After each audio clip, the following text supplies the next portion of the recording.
Hey Zonies, if you're anything like me, you're probably checking your phone daily, checking the temperature, seeing if it's finally cooled down enough to go outside and go hiking. I also know that sitting inside all summer, just waiting for it to cool down, is sometimes not an option. Sometimes you need to go out, sometimes you need to get your exercise on. You can't just be sitting inside all day, I totally understand that. Well, if you are gonna go outside, one, props, takes a badass to go outside in this summer heat. Two, I'm going to go over some things you need to do before you go hiking in Arizona in the summer. Alright, number one, do not bring any furry friends on the hike. That means no dogs, no cats, don't even bring your goldfish. Don't do it. It's too hot, the ground is way too hot for the dogs, for the cats, no pets. They can stay home and you can bring them in the winter, but just bringing them outside, honestly, it's kind of cruel. It's kind of unusual. And it's really not the best for their health. Number two, and this one I shouldn't even have to explain to you, this one should be kind of self-explanatory. Bring water. Don't just bring one of these, just one 32-ounce, no. You're gonna need probably 1 to 2 liters. Let's be real. I can drink this just on the drive up to the hike. I'm not even fully hydrated by the time I get to the hike and I already killed this. Then you gotta go on the hike in the sun, it's beating down on you. It's not a good time.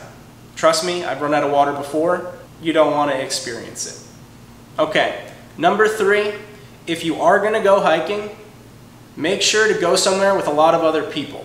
You don't want to be walking around and God forbid something happens, you're out in the middle of the desert with no one around. At least if you're on a trail, there's people that can help. I personally have broken my wrist on a trail before, and if it wasn't with people on the trail and friends with me, I would be screwed. I would probably be dead, I'm not going to lie. It was about a 4-mile walk back to the car, no water, terrible. All that from one bad step you take. Just don't risk it, don't go anywhere isolated, go somewhere where you know you're gonna see some friendly faces, and honestly, if you've been hiking in Arizona before, you know everyone's friendly, everyone's gonna stop and say hi. Okay, next, make sure you eat before you go on the trail. Light meal is best. I mean, I've eaten a meal and gone hiking before, a full meal, I haven't had any negatives, but I'm sure you don't want that much moving in your stomach, especially if you're about to do a strenuous hike. I would just eat, if you're going early in the morning, maybe eat some eggs. If you're going later at night, eat a light dinner, maybe some pasta, some carbs. Just something light, easy to keep down, that'll keep you fueled. And touching off of that last point, it's important to either start really early in the day or later in the evening, especially if you're hiking somewhere in the valley, if you're doing something like Camelback or Superstition. I mean early as in like 4 to 5 a.m. Watch the sunrise on the top of the mountain. It's beautiful, it's not too hot, you'll be able to make it through and still have the rest of the day ahead of you.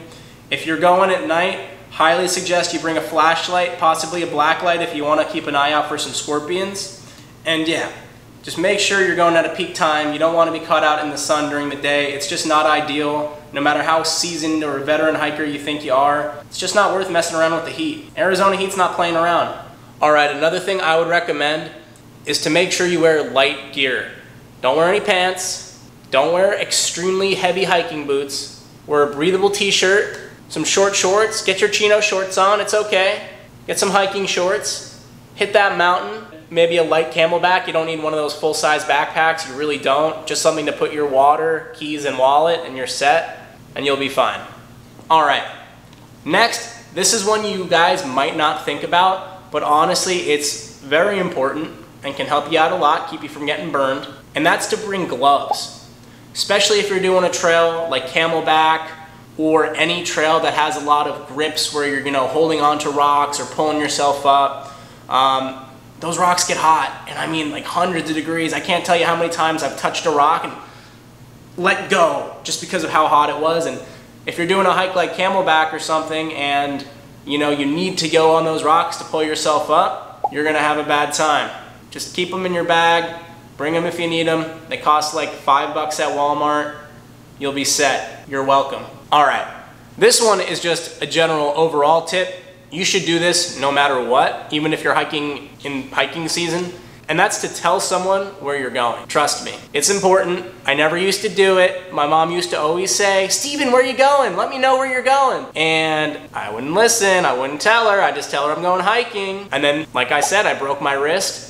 Terrible experience. After that, every time now I tell someone where I'm going. I bring friends if possible. I try to never go alone. It's just how you stay safe out here. It's not a game. It's fun. It's a recreational activity. But seriously, one bad move, one bad mistake, and you could really fuck yourself over or hurt yourself for a long time. Again, I'm gonna reiterate this. Never hike alone in the summer. It's too hot, you need an accountability buddy. Think Eric Cartman and Butters when they go to Super Fun Time. Something like that. You need someone just to be with you in case anything happens. Make a friend, bring a friend. Okay, next is to watch for snakes. Especially in the summer, they are everywhere. I'll be honest, I never really saw snakes on the trails until I started hiking in like midsummer. They're just out there in the middle of the day, sometimes laying on the trails, and I mean, you're in their territory. Can you blame them? You're in their home. Just be careful, watch your footing, take your time, be aware of your surroundings. You don't want to go to the hospital for a snake bite. You don't want someone to suck venom out of you. I don't even think that's real. I think that's an urban myth. Don't actually do that. It's just not good. All right.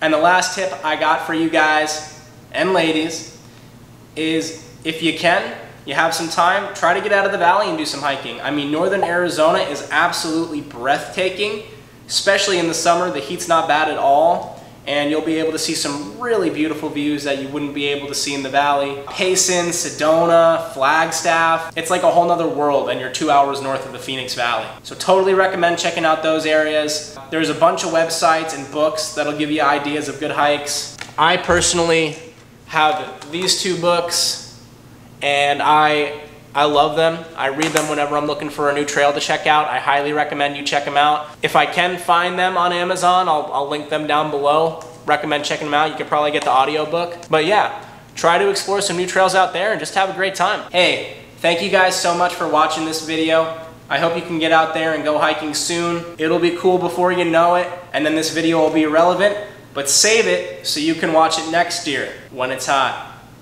If you liked the video, I appreciate it if you'd leave it a thumbs up. Maybe hit the subscribe button. I mean, consider it. You don't have to. I mean, it helped me, but you don't have to. But hey, you have a great rest of your day. Thanks for checking out my channel. Peace!